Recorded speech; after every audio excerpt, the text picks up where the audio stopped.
warahmatullahi wabarakatuh. Bismillah, alhamdulillah, asyukurillah, ala nikmatillah, la haula wala quwata illa billah, amma ba'du.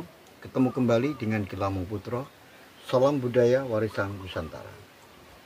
Pemirsa dimanapun Anda berada, saya akan melanjutkan keterangan-keterangan saya tentang Sandikolo, Bumi Mojopahit. Pemirsa, di kesempatan yang lalu dijelaskan bahwa anak kecil yang namanya Dewi Manilo diculik dari kediaman Lembu Soro, yaitu orang yang mengasuh Dewi Manilo. Tetapi yang menculik adalah ayahnya sendiri, yaitu Gan Encun atau Syekh Abdurrahman. Mengapa diculik oleh Gan Encun? Karena syarat yang diinginkan oleh Gan Encun ini kepada Lembu Soro untuk merawat anaknya,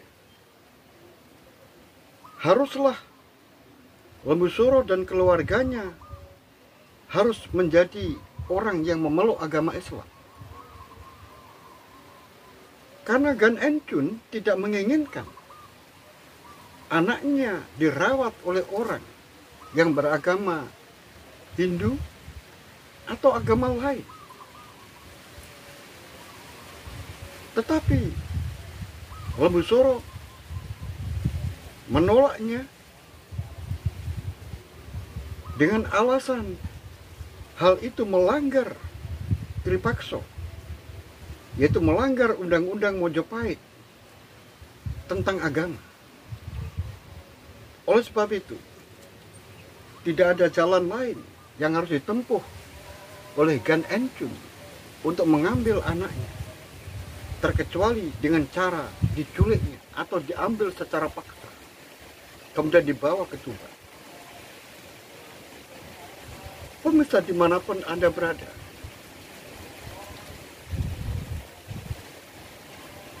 hubungan antara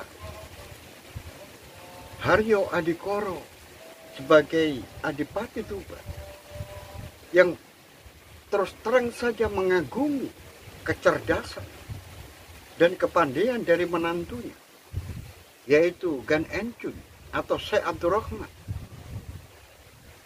apalagi akhlaknya, tutur katanya, dan perilakunya sungguh sangat mencerminkan apa yang telah dipeluknya, yaitu agama Islam. Oleh sebab itu, Adipati Haryo Adikoro semakin hari semakin tertarik terhadap apa yang dilakukan oleh menantunya. Walaupun pekerjaan menantunya ini begitu berat, yaitu mengawasi pembuatan kapal yang sebanyak 1000, dan tempatnya juga berjauhan. Ada yang di Jepara, ada yang di Lasem, dan ada di Tuban. Sehingga kesibukan luar biasa. Tetapi apa yang diyakini, apa yang dipeluknya, tidak pernah ditinggalkan. Bahkan dia sempat untuk menyebarkan, menyampaikan tutur tinular terhadap apa yang dimiliki terhadap masyarakat, yaitu menyebarkan agamanya, yaitu agama Islam. Oleh sebab itu, mertuanya yang namanya Haryo Adikoro, Bupati Tuban ini, akhirnya memeluk agama Islam. Dan sekarang penyebaran agama Islam yang ada di Tuban ini sudah mendapatkan perlindungan kekuasaan dari seorang pejabat di daerah, yaitu seorang Adipati Adikoro. Pemirsa dimanapun Anda berada, di samping itu juga, pada tahun 1433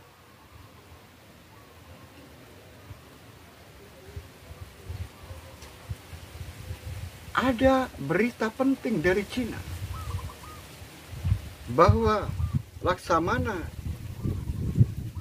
yang dikagumi oleh Gan Enchun dan juga gurunya dan juga atasannya, Laksamana yang juga sering dipanggil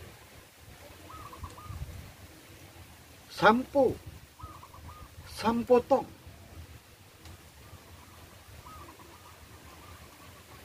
Oleh sebab itu, Laksamana yang dipanggil dengan julukan Sampotong ini diberitakan meninggal, wafat.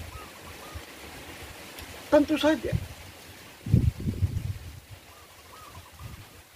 Gan Enchun, orang yang sangat mengagumi dan orang yang membawa sampai di Manila, sampai di Tuban, dan kemudian diberikan kekuasaan untuk mengawasi pemukiman-pemukiman penyebaran orang-orang Cina yang ada di Mojopahit, mulai dari Palembang, kemudian di Sambas, di Simongan, di Jepara, di Lausam, di Rembang, di Tuban, bahkan sampai ke ujung Galuh. Itu semuanya adalah berkat Laksamana Sampotong. Oleh sebab itu, sekarang terdengar kabar Laksamana yang dikagumi itu wafat. Oleh sebab itu, Gan Enchun kemudian menuju ke Cina untuk melakukan bela sungkawa, yang mana Laksamana Cheng Ho yang dikagumi, yang gelarnya Sampotong ini sudah tiada. Nah, di kesempatan itu dipakai oleh Gan Enchun untuk mengajukan sebuah usul kepada kaisar, yang mana kedudukannya yang ada di Jawa sebagai perwakilan dari Kaisar Ming,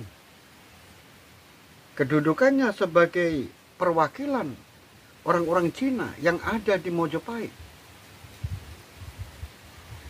Maka diusulkan kepada Kaisar Yongle agar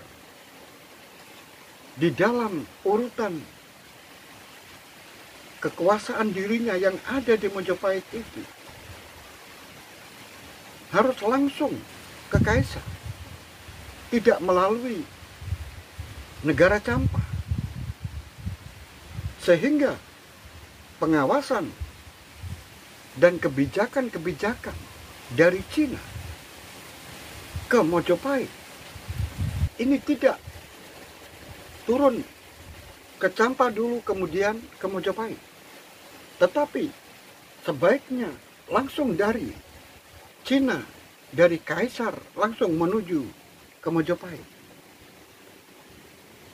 Ternyata hal itu dikabulkan oleh Kaisar Yongle dan ditunjuklah Gan Enchun sebagai wakil resmi dari Kaisar Ming, yaitu Kaisar Yongle.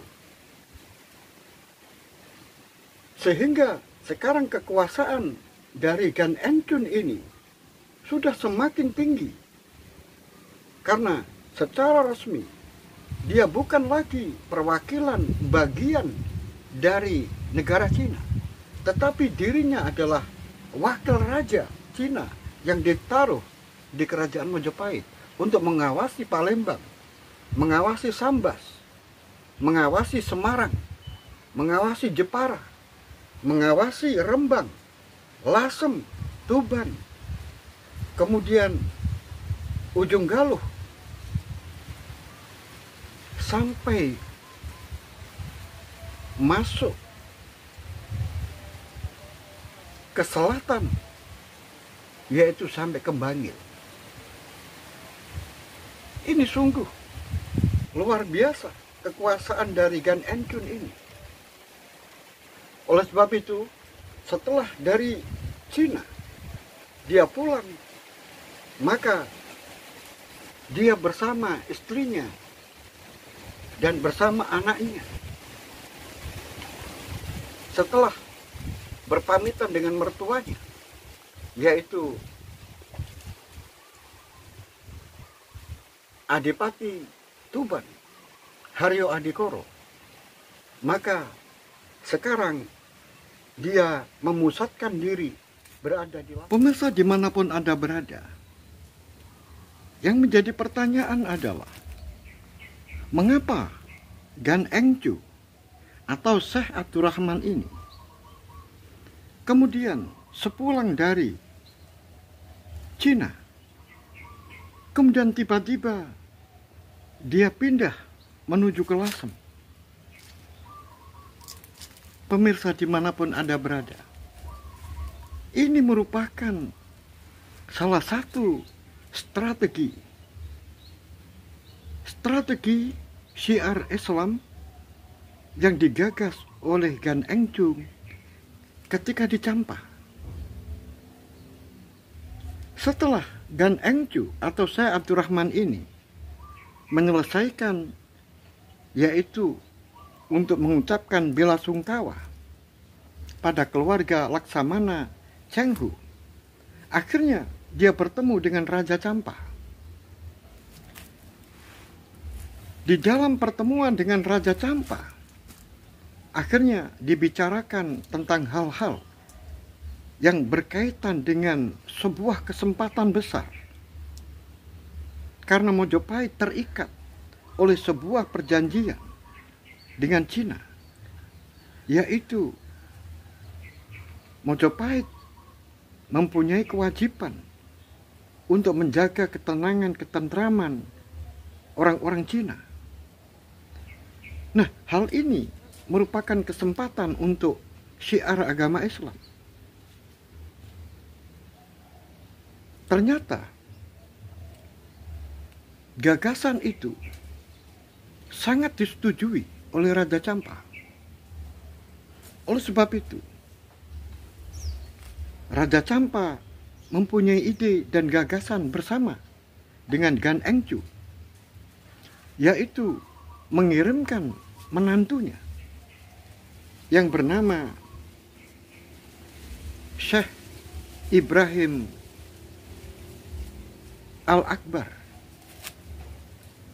Syekh Ibrahim Al-Akbar, menantunya ini yaitu suami dari Dewi Dwarawati, agar ikut bersama-sama ke Jawa, kemudian membantu penyebaran agama Islam yang ada di Jawa. Nah, di samping itu juga Raja Champa mengirimkan putri yang masih perawan, yaitu adik dari Dwarawati, namanya Dewi Amorawati, agar ikut serta. Dengan maksud dan tujuan adalah ketika nanti Gan Engcu pergi ke Mojopahit, maka hadiahkan putri raja itu kepada salah seorang pangeran yang ada di Mojopahit, dan pilihlah pangeran yang bisa menerima agama selain agamanya dia. Akhirnya Gan Engcu ingat saat Laksamana Cheng Hu melakukan pertemuan dengan Wikramawardhana, yaitu pada tahun 1406. Saat itu Cheng Hu menghadiahkan sebuah putri, menghadiahkan seorang putri cantik. Putri cantik tetapi memiliki tubuh yang tinggi besar, tetapi sangat cantik. Kemudian putri itu dihadiahkan kepada Suhita, dan kemudian Suhita memberikan kepada adiknya, yaitu adik laki-laki yang kedua, yaitu memberikan putri cantik itu kepada adiknya yang bernama Pangeran Amerta Wijaya. Sehingga putri cantik itu yang memiliki tubuh tinggi dan besar, sehingga dia mendapatkan julukan Raseksa Putri atau Putri Raseksa. Nah, Putri Raseksa ini akhirnya dinikahi oleh Pangeran Amerta Wijaya dan akhirnya melahirkan anak laki-laki yang bernama Swan Liong, atau dalam panggilan orang-orang Jawa, nama Jawanya adalah Raden Haryo Damar. Nah, akhirnya Gan Engcu ingat, karena Raseksa Putri itu adalah muslimah, bisa diterima di keluarga Pangeran Amerta Wijaya. Oleh sebab itu, sungguh putri Raja Campa yang namanya Dewi Amorawati itu lebih tepat apabila ditaruh di keluarganya, yaitu Pangeran Amerta Wijaya. Rencana itu sudah ada ketika Gan Engcu berada di Campa. Akhirnya berangkatlah Gan Engcu bersama dengan 1.000 orang untuk pergi kembali dari Bela Sungkawa, Laksamana Chengho, kemudian pergi pulang ke Jawa dengan membawa 1.000 orang. Dan ingat, 1.000 orang itu semuanya adalah orang-orang yang sudah memeluk agama Islam. Orang-orang yang memiliki militansi keimanan Islam yang sangat kuat, yang dipimpin oleh Ibrahim Al-Akbar atau Ibrahim Asmorokondi. Pemirsa dimanapun Anda berada, setelah sampai di Tuban, maka Ibrahim Al-Akbar ini kemudian ditempatkan di sebuah tempat yang disebut dengan Gisik Harjo. Sedangkan Syekh Abdurrahman atau Gan Engcu, karena kalau dia masih berada di Tuban, berarti keleluasaan Ibrahim Al-Akbar ini di dalam berdakwah, maka wilayahnya terbatas. Oleh sebab itu, Gan Engcu kemudian mempunyai ide gagasan untuk pindah ke Lasem dengan sebuah alasan pekerjaan. Karena pekerjaan-pekerjaan pembuatan kapal itu difokuskan di Lasem. Oleh sebab itu, dengan alasan yang sangat tepat itu, tentu saja disetujui oleh mertuanya, yaitu Adipati Adikoro.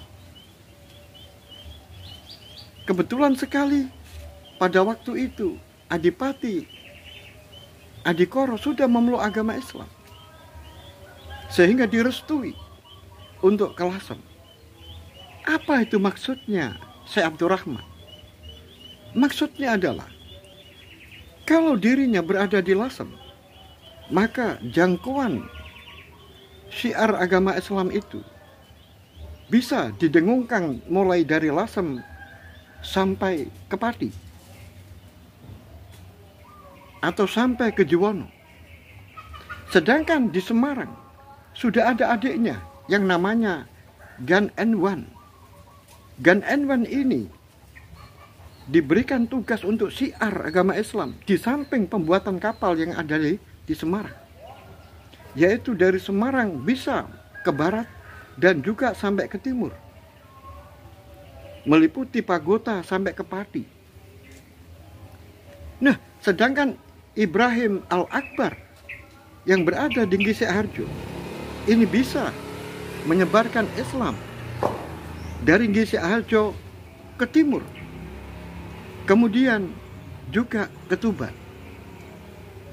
Itu adalah yang dimaksudkan. Oleh sebab itu, rombongan dari Negoro Cam atau Campa ini sudah berada di Tuban dan mereka menyebar. Dewi Amorowati diajaklah ke Lasem karena sebuah rencana besar. Karena nanti Syekh Abdurrahman ini akan berpamitan kepada Suhita, yaitu Raja Majapahit. Karena sungguh tidak akan tahu adat apabila dirinya yang dikenal di Tuban kemudian pindah ke Lasem, tidak memberitahukan kepada Raja Majapahit. Padahal sudah ada perjanjian pembuatan kapal itu antara dirinya dengan Majapahit. Sehingga dikhawatirkan hal itu kurang berkenan bagi Raja Majapahit apabila dirinya tidak berpamitan. Oleh sebab itu, rencana ini dilaksanakan. Datanglah Gan Encung menghadap Ratu Suhita. Kemudian di hadapan Ratu Suhita, Gan Encung atau Syekh Abdurrahman ini menyampaikan kabar-kabar. Yang pertama adalah kabar tentang wafatnya Laksamana Chenghu. Kemudian dirinya bersama keluarga mengucapkan bela sungkawa pergi ke Cina untuk menemui keluarga Laksamana Chenghu. Kemudian diceritakan di hadapan Ratu Suhita, setelah selesai mengucapkan bela sungkawa, kemudian dia menemui Raja Campa. Dan Syekh Abdurrahman menceritakan tentang keindahan Majapahit. Alangkah senangnya Raja Campa. Dan akhirnya Raja Campa ingin menjalin tali persaudaraan, tali persahabatan yang erat di kerajaan Majapahit. Oleh sebab itu, Raja Campa mengirimkan putri yang cantik, yaitu Dewi Amorowati, untuk dipersembahkan, untuk dinikahi oleh seorang pangeran. Tapi aneh, kata Syekh Abdurrahman mengarak, "Wahai Ratu, ini sebuah keanehan. Mengapa Raja Campa mengetahui salah seseorang anggota keluarga kerajaan Majapahit ini, dia menuju kepada nama seseorang. Namanya adalah Bre Kertabumi. Sehingga putri Dewi Amorowati yang cantik ini dan masih perawan ini dipersembahkan kepada Pangeran Bre Kertabumi. Pemirsa dimanapun Anda berada, pada saat itu Pangeran Bre Kertabumi sudah memiliki istri sebanyak 47 orang. Kemudian sekarang ini diberikan hadiah putrinya Raja Campa yang cantik jelita dan masih perawan. Pada saat itu Bre Kertabumi usianya 27 tahun. Tentu Bre Kertabumi tidak bisa menolak melihat kecantikan putri Amorowati. Sehingga Bre Kertabumi sungguh-sungguh sangat merasa mendapatkan anugerah dan menerima Dewi Amorowati ini. Sehingga Dewi Amorowati dijadikan permaisuri, menyisihkan 46 istri-istri yang lain. Pemirsa dimanapun Anda berada, ini merupakan strategi strategi penyebaran agama Islam yang mana semuanya harus ditata dengan rapi, dengan berbagai macam cara, tentunya menghindari peperangan. Pemirsa dimanapun Anda berada, sebenarnya apa yang terjadi? Mengapa Syekh Abdurrahman ini kemudian memilih Bray Kertabumi? Itu sebetulnya adalah karangan dari Syekh Abdurrahman. Setelah Syekh Abdurrahman mendapatkan informasi dari seseorang di Mojopahit, yang tidak lain adalah Rasekso Dewi. Rasekso Dewi itu adalah yang pernah dibawa Cheng Hu pada tahun 1406 di hadapan Wikramawardhana. Kemudian Rasekso Dewi ini akhirnya dinikahi oleh putra dari Wikramawardhana yang ketiga, yaitu adiknya Kertowijoyo, yaitu namanya Pangeran Amertowijoyo. Dan Rasekso Dewi sudah memeluk Islam, dan dia sudah tahu keadaan keluarga di Pangeran Amertowijoyo karena dirinya adalah termasuk selir.